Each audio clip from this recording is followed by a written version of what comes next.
got it. Okay, now I'm going to have to remember to stop recording. Okay, welcome everybody. This is our first acquisition SIG meeting for 2021. Yeah, that's right. Here we go. I just wanted to give you an update on a few things that we've been talking about over the past few months. And then I've been messing around in acquisitions and kind of stumbled across a few things I have questions about, but anybody else that has questions too, or answers, that would be great.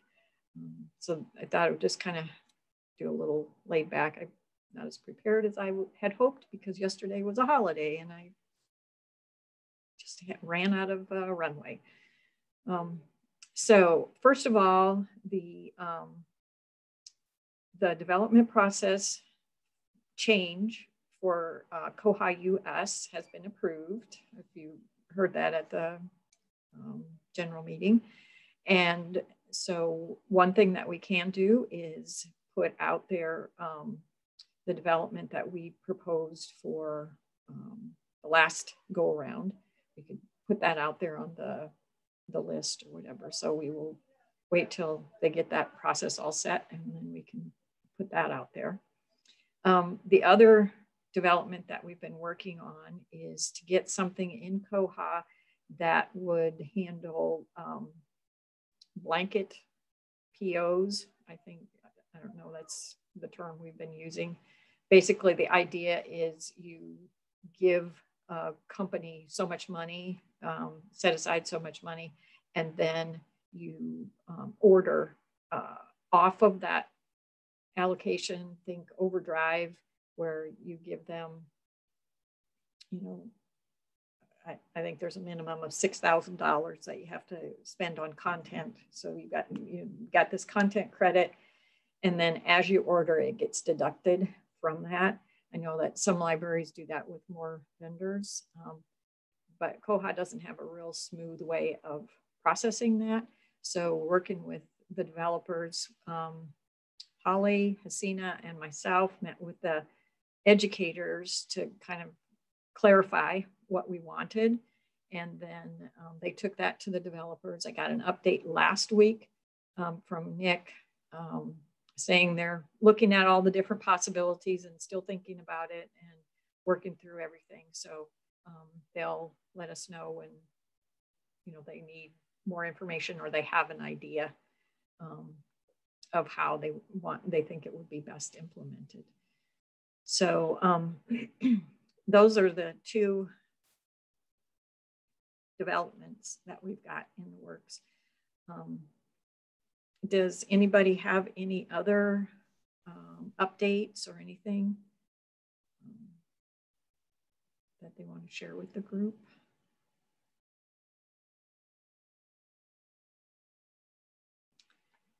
If not, the one thing I was interested in, one thing that happened in 2005 is a bug got fixed, or a function that was existing in Koha got fixed related to budget planning. I don't know, does anybody know anything about the budget planning feature in Koha? Yeah. I think it was broken for so long that nobody paid attention to it. I think it's been broken as long as we've been on it. So theoretically, it got fixed in 2005, but I'm still having trouble getting it to work. So, or knowing what it does. If everybody's game or interested, I thought we'd kind of play around with that and see what we can figure out. I thought more brains, we might come up with some ideas about, you know, maybe I'm not doing something right or whatever, but I think this could be a really valuable tool for planning, but I just can't seem to get it to work. So what I'm going to do is share my screen, because I've set up some dummy stuff on our site. let's see, I'm going to do this one. Okay, so does everybody see a Koha screen there? Okay. Yes, indeed. Okay, good. All right, so just to set the stage or set the backdrop or whatever, oops, that's not what I wanted to do. So if you go into the acquisitions home page or whatever, what I did was I set up this demo budget down here, just with silly stuff in it, so that I could easily delete it later. And then if you go to budgets, here's my little demo budget. And what I did was I put these 4 different funds in here. So, you know, just use nice round numbers and made it easy. So if you go this far in to the budgets, you see this planning option. And this is what got fixed in the last release. So you have the options of planning by months, which looks like this. So I set this budget up for just 6 months so that it didn't take up so much space. So what I did to get these numbers in here was I clicked on autofill and save. And that's the part of the function that got fixed. Before, when you would do the autofill and the save, all of these numbers would get set back to 0 again, and you couldn't go past this. So I did that, and then I modified one of them just by typing something over top of it. And maybe I should, one thought I had was, so basically what I did was I just put a different amount in there and said save. So I dropped this lower so that when I tried adding different things, it would flag them as being a problem. Back to planning. We can plan by libraries. So if you have multiple branches, in our case, we just have our digital branch and our main branch. And again, you can do that same thing, autofill, all that. And then the other one, of course, is the item type, which scrolls way off the end of the page. And I did click the autofill on that first thing. You know, I can see where this might be useful if, you know, for your audio visual, you know, AV, we've got it like an AV budget where that's split between DVDs and playaways and books on CD. You know, maybe you want to allocate based on the item type. But okay, so I was curious as to what would happen. Let's go back to by months. So we've got our $30 for January. That's all we can spend.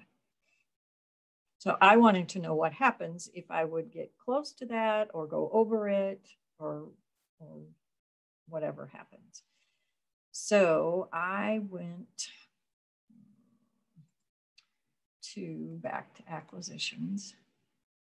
I created a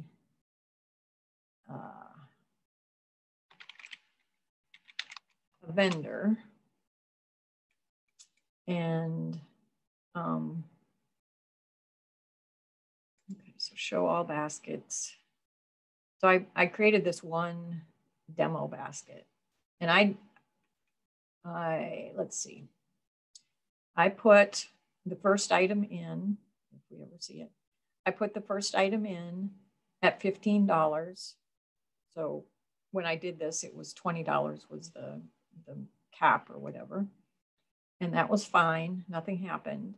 Then I added to the basket the second book at $18, which should have sent it shooting past the $20 allocation for the month.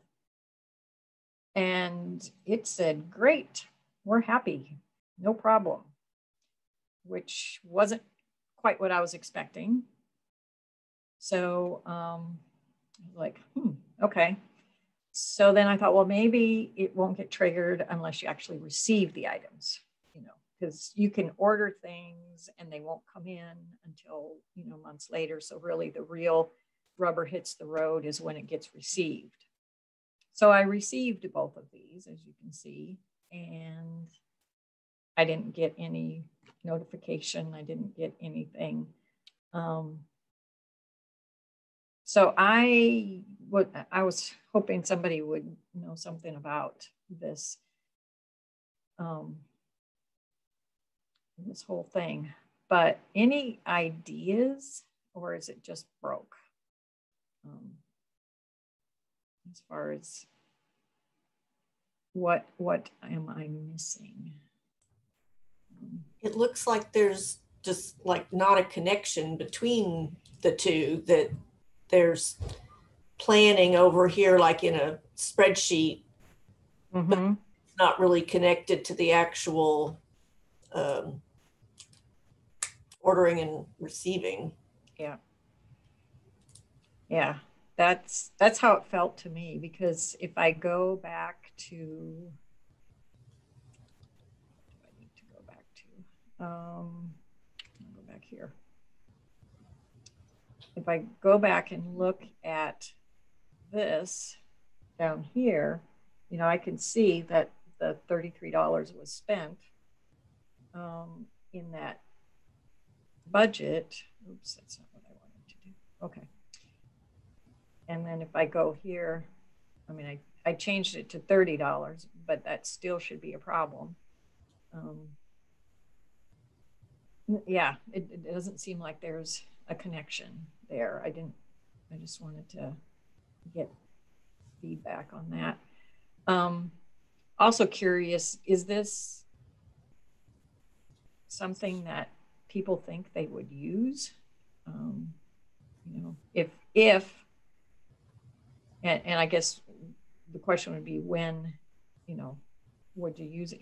If there was a warning when you received something and it would put you over your budget, or when you added it to a basket. I think thinking about it more, when you add it to a basket, that could just be annoying, because it could be at the end of the month and there's no way I'm going to get this until next month, so I want to order it now. Don't give me all these warnings. But then it's kind of, the horses have left the barn if you're waiting until you're receiving stuff. So I don't know. Thoughts on that? I could see it being useful, but on the other hand, I can also see it being a pain, because it's hard to predict when things come in, and I wouldn't want to get a warning all the time that, somehow I've gone slightly over this month, which maybe is fine. Usually our issues happen more at the end of the fiscal year. That's when I'm really, looking to make sure that things are staying in line. Like the last 3 months of the year, I'm kind of really monitoring things. But in the beginning of the year, I don't know. Yeah. I guess I'm just trying to decide if it's something that I become a squeaky wheel about, or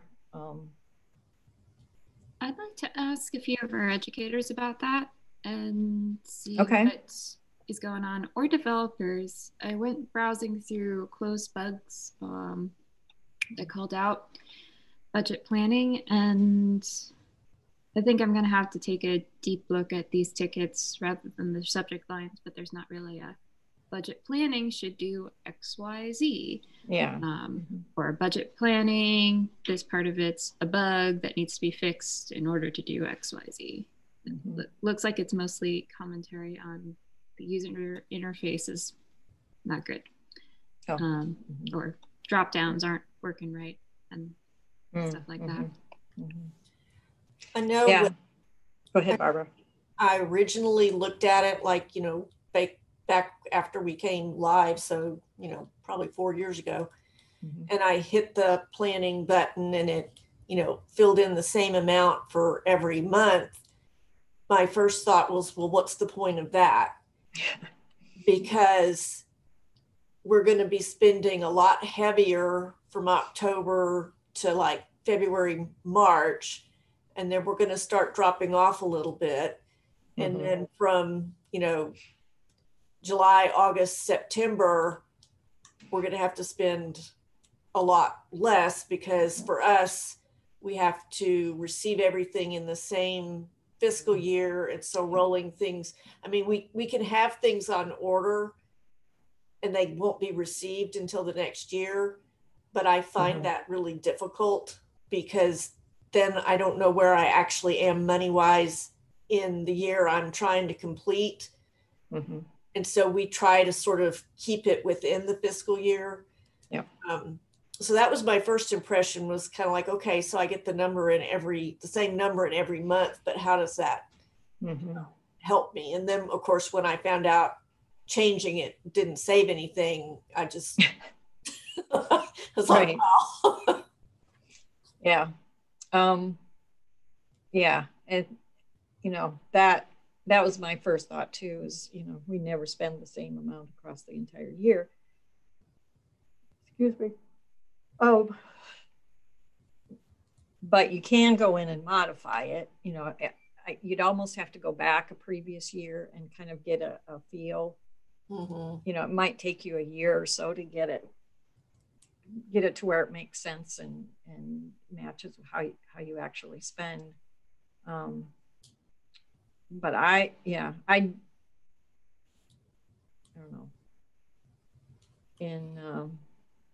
For us, obviously we're one location, so the planning by libraries doesn't really help us.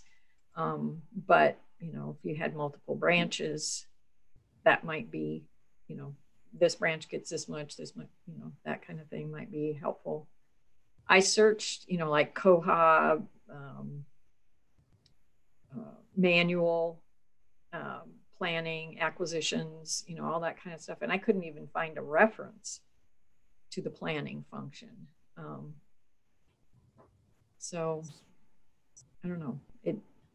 Well, and like what we kind of do in an Excel spreadsheet is, take our amount for adult fiction or whatever, and, create percentages so that, out of that amount in October, percentage wise, I'd like to see X amount of my budget spent. Oh, okay. And, and then it trails down to the end of the fiscal year. So we can get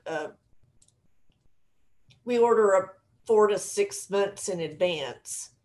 Okay. So by June, we should have a lot of our stuff, in there. And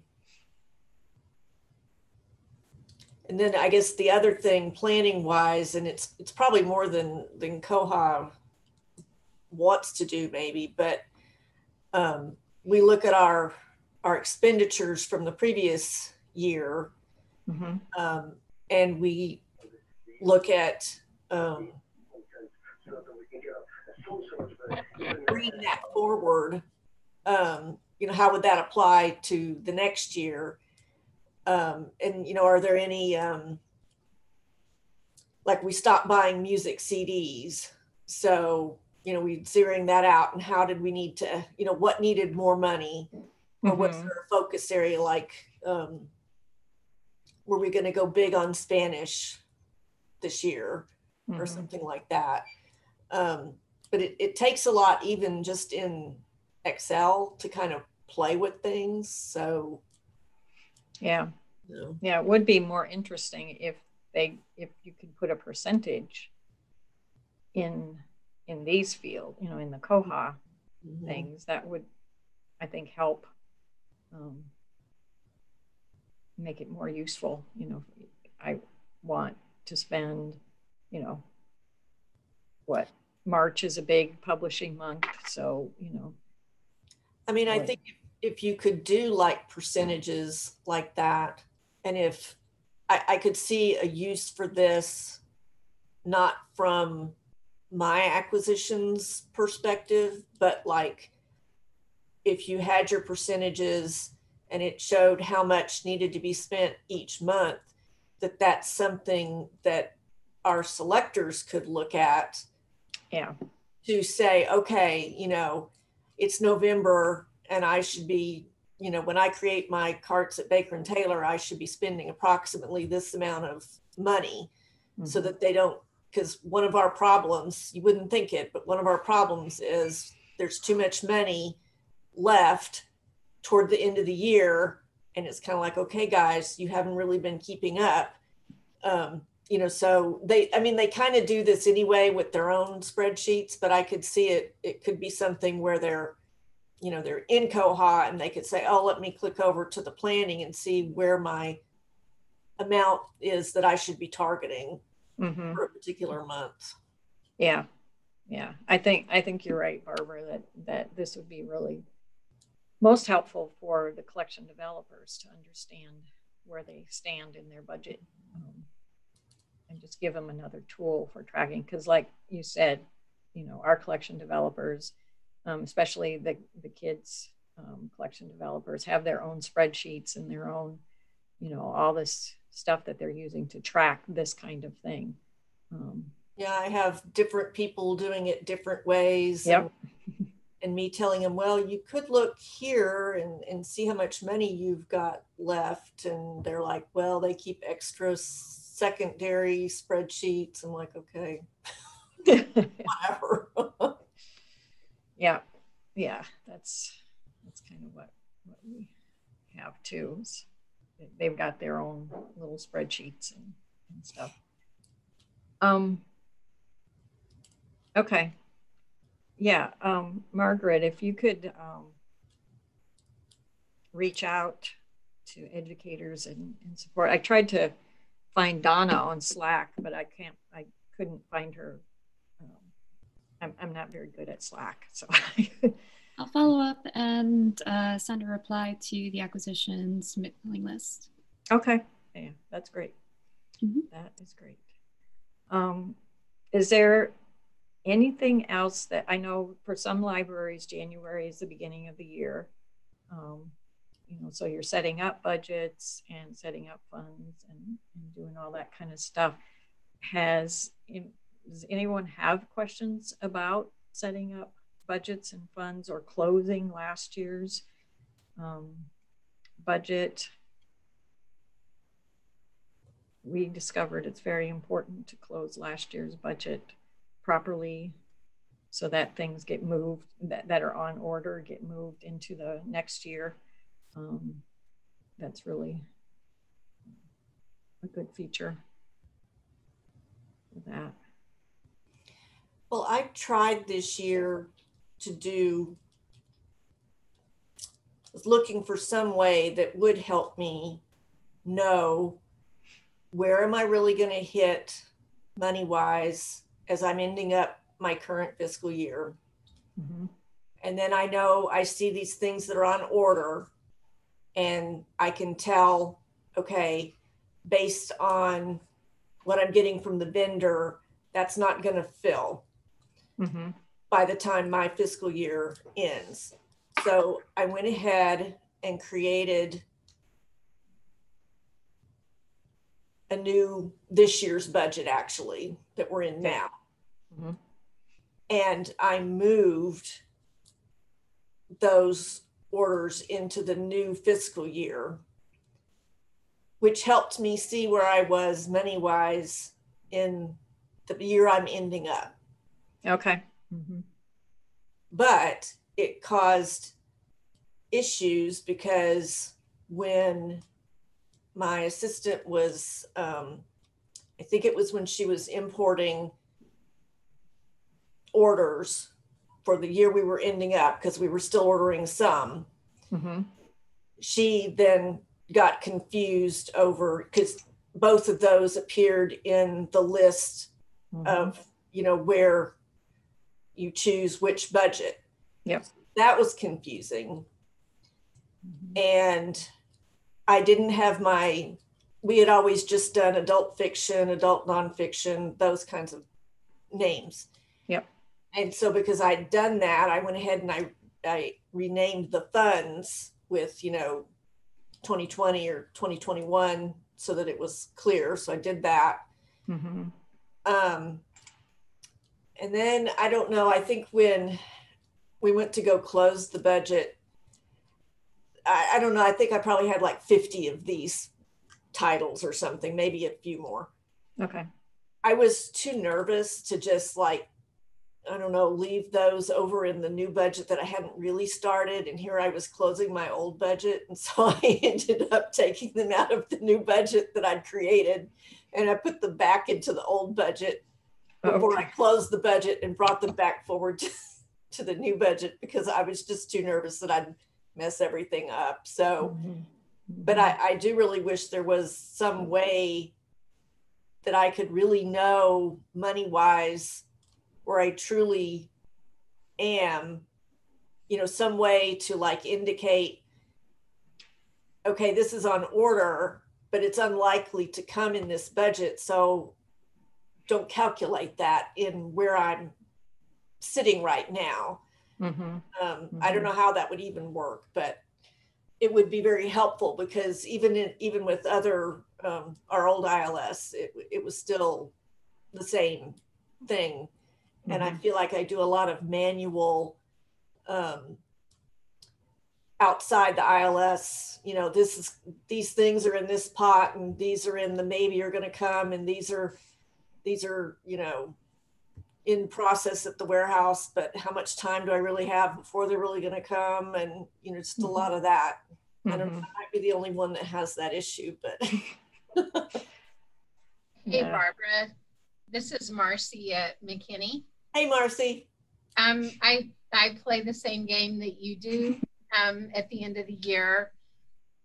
I use spreadsheets, and just, by the end of, as we wind down the 1 year, I have those titles that I think are not going to make. I also use shipping holds with the vendors. So after a certain date, I just tell them to put our accounts on hold. Yeah, we do that too. And then with that, then I know I can spend that money. The one thing I do with the naming of the funds that has worked well for me, because we also do EDI orders, is after I close out a budget, I go in and I append last year's year to the old fund names. And that prevents, when you do your rollover, you don't have to rename all your new funds, because then you would have to update it with your vendors. So I just changed the name of the old funds. But with our standing orders, we're always about 6 months out on those. And so I start using my inactive next year's budget. I start dipping into that about March. And that fund I do name with the new appendage of the new year. So it'll be standing order 22 when I start using that. I don't know if any of that is helpful, but that's the workflow that works for me. Yeah, we used to just have it adult fiction, and I would do exactly what you're saying. I would go back and rename, after I closed, I would go back and rename it. Right. And then this year I did the sort of naming it because the thing I tried. But are you saying that we're not EDI yet? Yeah. Are you saying with EDI, though, you wouldn't want to go ahead and name it 2020 before you closed out? You basically would want to keep it at that very generic, like adult fiction kind of thing? Yes, just so that I don't have to update my fund codes with all of my vendors every year. Okay. The only fund code that I have to update is standing order, because that one I'm always working out of 2 budget years, because you'll have invoices still coming in for current year, but then I'm ordering stuff that's hitting the inactive next year's budget. So found out the hard way that EDI does not, it just kind of hits whichever, even if you have an active budget and an inactive budget, it gets confused and doesn't know which one to hit unless the fund codes are different. Okay, well, that's good to know for when we ever get to EDI. Yeah, what we've done is, you can see here, like for this year is adult, the fund code stays the same. We've never changed our fund code. Right, yeah. For EDI. But we always put the descriptor in with the year for that particular year. And we have never had a problem with EDI, knowing which fund to put it in. So I don't know. That's. So Rhonda, do you just order, when your orders start dipping into the next budget year, is it just hitting the one budget, but then you roll it all over when you close this year's budget? Yeah, pretty much. Mm-hmm. And then that way, when it comes in, and I think the way I do it is because the city requires that we can't roll our budget over. We have to spend every penny in this budget year, and to have it showing, even though it doesn't show in the city's accounting. Mm-hmm. So. Yeah, I just rely then on the spent column to see what's actually spent, and then I don't know, kind of go, the ordered stuff. We do, like Barbara does, kind of back off on the ordering. Like in September, we will just back off on a lot of ordering so that stuff doesn't come in. Because we order maybe just 2 months in advance, a month or 2 in advance, depending on the collection. So it doesn't seem to be an issue. Because I know, I hadn't thought about that. But yeah, what we do is just keep ordering on the current month, or the current budget, and then at the end of the year, just roll everything over. So we usually do a stop ship in the middle of September, I guess, maybe the 20th of September, that kind of thing. Mm-hmm. And of course, sometimes the vendor doesn't always get it correct, and things can come, and even though they're supposed to lift it automatically, they kind of don't. All that. One of the issues, I guess, is you've got all of your October publishing, and that is just so difficult for a fiscal year that ends in September. Yes. So thought that many times. So do you order those anyway, or do you wait until October and order? We have, historically, we have always waited till October 1st and then ordered them. Last year, we tried just with a few to see what would happen, is ordering them when we usually would order them, but then have the budget roll over. So we did it with just such a limited number of items that we could stay on top of it and see what was going on. But yeah, I can see where that would, you know, if you wanted to know exactly, which we do, we want to know exactly, you know, we want to spend every dime that we possibly can in the year because we can't roll the budgets over.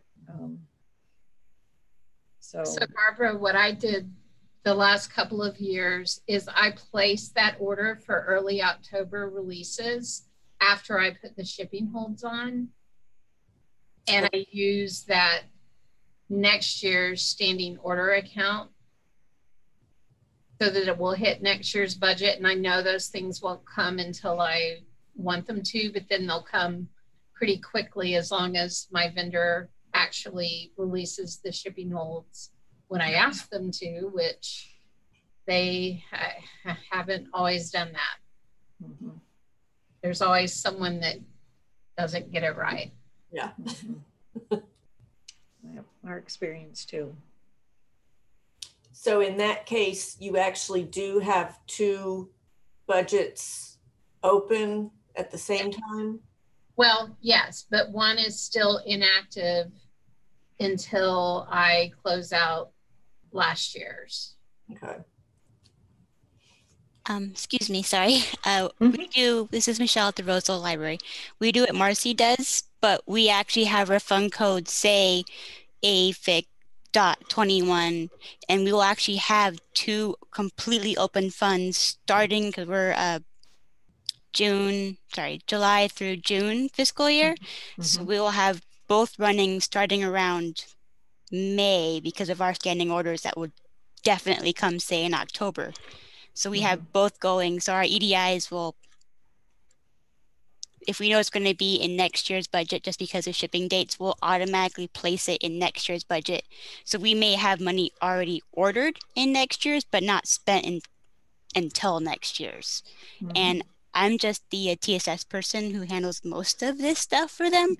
And I will actually go in and push, like I will look at Baker and Taylor's publication dates for stuff, and I will push things into next year's budget starting in April if I know it got pushed out because the author didn't write it fast enough.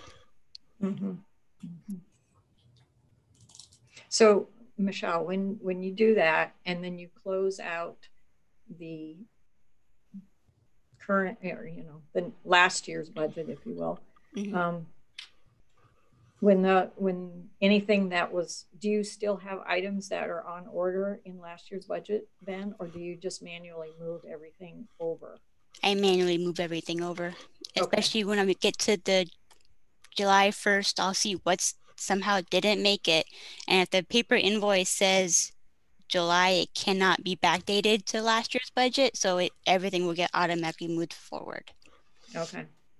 You know, I was kind of curious what happened because, you know, what Barbara was saying too was, you know, just not sure what will happen if you've got things charged against the coming year's budget, and then you've got something that's on order in this year's budget. When you close out the year, what will happen? You know, is Koha smart enough to know that I just need to add that to the on order stuff in next year's budget, or will it just trample everything? It won't. I'm sorry to butt in, but we do I do the same thing as Michelle, and I have to manually move them. It's only on the standing order account. Okay. So for anything that didn't come in that was ordered under juvenile fiction or whatever, those can roll, but it won't roll it forward if the fund names aren't exactly the same. So I just find it easier to manually move them. Yep. Okay. And also anything that is due to be released in late September, I also use those standing order funds for those. So I'm kind of using standing order as a fund to manage or to minimize the chaos at the end of the year. It's still very time consuming and very labor intensive, but it allows us to spend as much as we can and not lose it. Yeah. It is labor intensive, but we're not a huge library like say like Rhonda's. And when I'm on the front desk doing my circulation hours, it's great to do the push forward then because I may not get a lot of questions that hour and well, I got work to do. Yeah. Okay. Like, we don't have an actual standing order fund set up. Now, we're not EDI, so is there, when you're talking about standing orders, is that just something you've created, or is that a function of the EDI process that you can set up? It's no, I mean, with EDI, you can have as many fund codes as you want. We just have all of our standing orders for all collections hit the same fund. So regardless of if it's adult fiction or juvenile fiction or graphic novels. So it's not like a traditional standing order for something, it's just sort of a catch-all. Well, it is our traditional standing orders all hit that fund, but then at the end of the year, I also use it to do the late September and the early October. So I just kind of roll those into that budget because that's the one, I only have to worry about the one at the end of the year. Usually there's always weird things that don't come. Right. But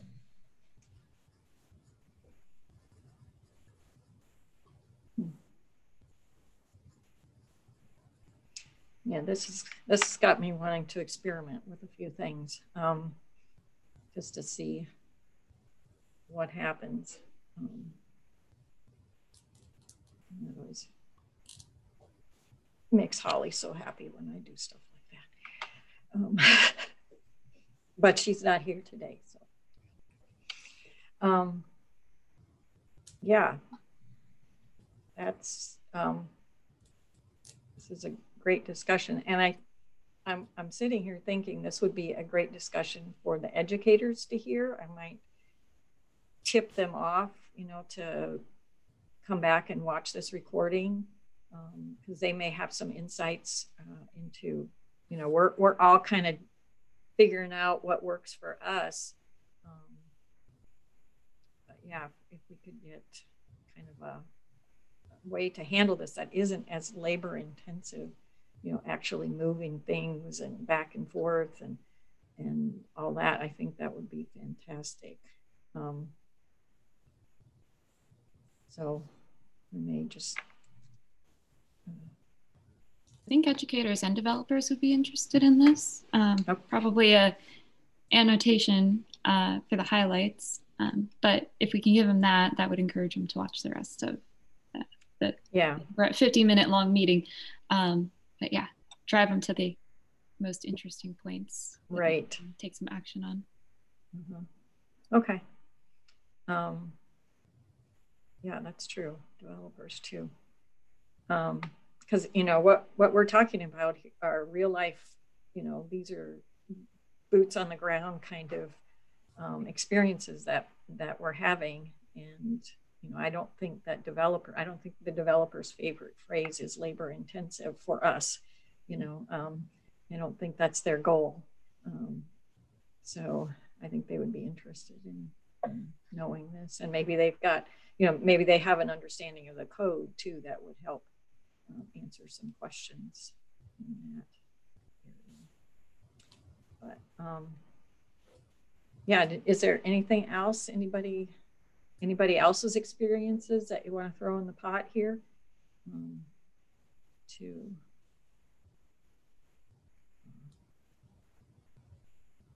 give the developers and educators, another piece of information? I don't know. It's like moving forward, things are way easier if you accidentally received it in the wrong budget. That would be great too, because right now you have to cancel your receipt, wait for it to reload very, very, very slowly, and then re-receive it and choose the correct fund. Because I have that issue now because I have new people I'm training and they're just like, click, click, click. And I'm like, that's the wrong fund. Yes. Okay.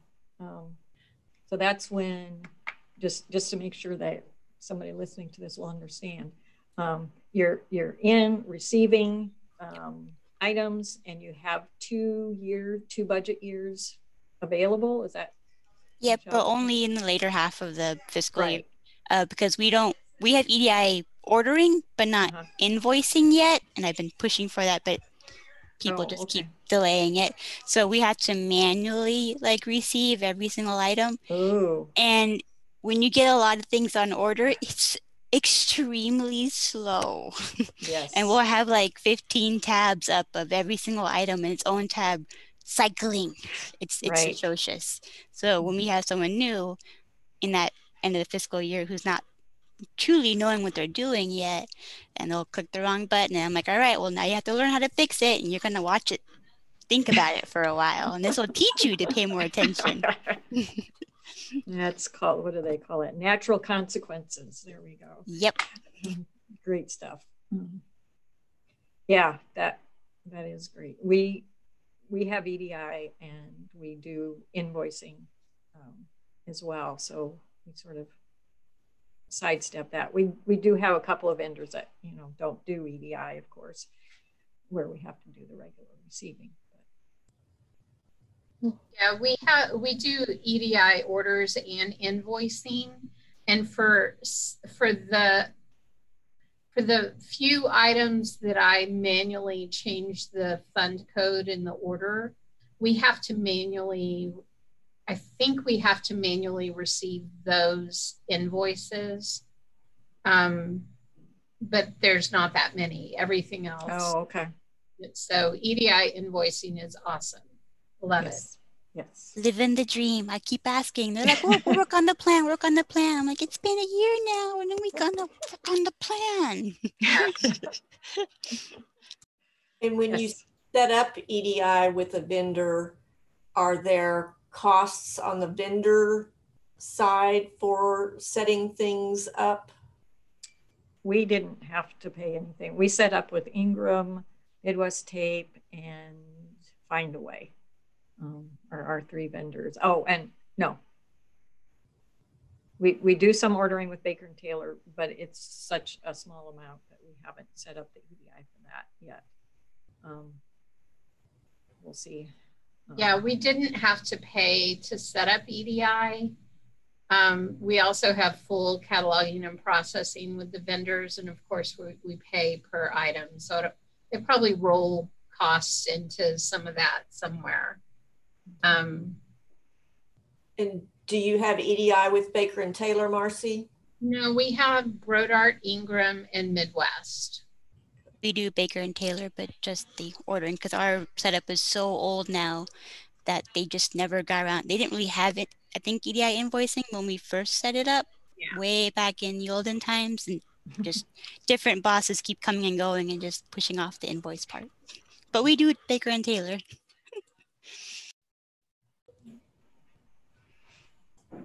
Yeah, it is a lot of back and forth with the vendor to get it set up, and make sure that it's working and testing and all that kind of stuff. I'm sure that it's easier now than it was when we first, did it, because we were one of the first ones to use EDI in the US. But it's definitely, for us, it's well worth it. So, is there anything else, questions that anybody answered? We've got about 5 to 10 minutes left in our time. I have a follow-up because I was chatting with my colleagues, and for the budget planning feature, it is intended to be a calculator. So that's just all it does. Okay. Calculator, spreadsheet light, built into Koha to do what, like Barbara was describing, having a spreadsheet to balance things out, but it doesn't have any effects on the rest of the module. Though those sorts of things would be nice enhancements. Okay, then working as designed. That's the thing. Okay, so what we saw today is what there is out there for the planning. What it can do so far. Right. There you go. So like we can start heckling some developers to add some more features to it. But you know, some of these conversations I think would not be bad for the web development special interest group. Just maybe talking to a few other developers and special interest groups about some of the, like just what I think, Michelle, what you were saying, where the penalty for a misclick seems very, very high. It is a very high penalty. It seems out of proportion. So or maybe when there's a kernel of something in there for discussion. Yeah, there's supposed to be, or there is a bug out there for receiving multiple items at one time. And I think it's from, I don't know. It's really old. Really old, 20, I don't know, 10, something like that. I don't know. It's really old. And I don't know if you could get, encourage people to put comments on that bug and go vote for it. Yeah, vote for it. Just get your colleagues to sign up for Bugzilla and then just go vote for it. That's what you have to do this week. There you go. We'll just get everybody to sign up for Bugzilla. That's what we need. But yeah, and that's the other thing too with any of these is to make sure that, if you want to see some movement on something, be sure to vote for it, add comments. As far as, the comments are mostly helpful for, defining how you'd like something to work. Get your comments and your, how you use it, get that in there. And then the voting is just to raise the priority of that bug. I put a bug in the chat. Is that the one? It looks Yeah. like it needs sign off and it has 26 steps in the test plan. Well, and it's difficult to test acquisitions bugs because you have to start everything from scratch. And when you see 26 lines of whatever, it's pretty daunting. Yeah. Yeah, there it is. Okay. Yeah. Yeah.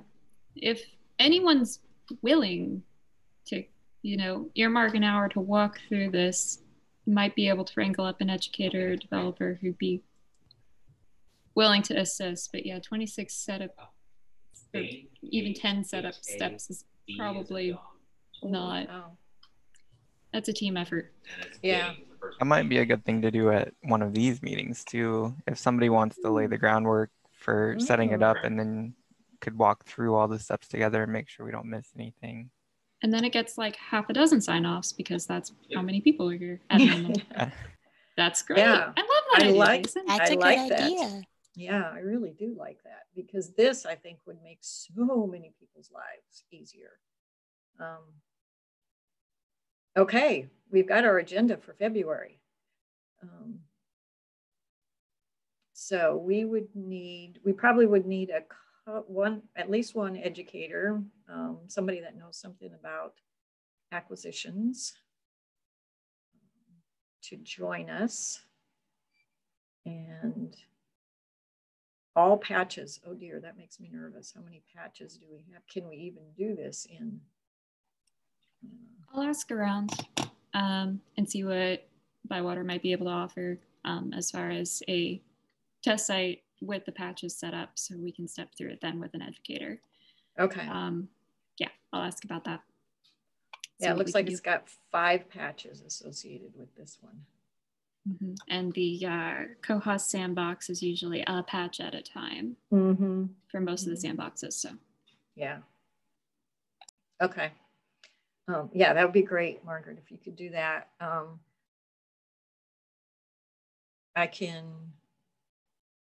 you want me to put a ticket out there asking for a Bywater educator? That'd be perfect. Okay. Mm-hmm.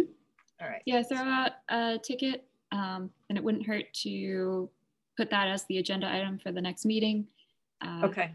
So we get maybe a few more libraries to come in and say, yes, I participated and saw it and I signed off on it. We can just, fill out that full comment with all these libraries. Yes, yes. Because I think there'd be a lot of people interested in this one. Mm-hmm. I can only imagine. Of course, if, in Michelle's library's case, if you would sign off on, or if you would receive 10 of them all wrong at the same time, that might be a little painful too, but oh well.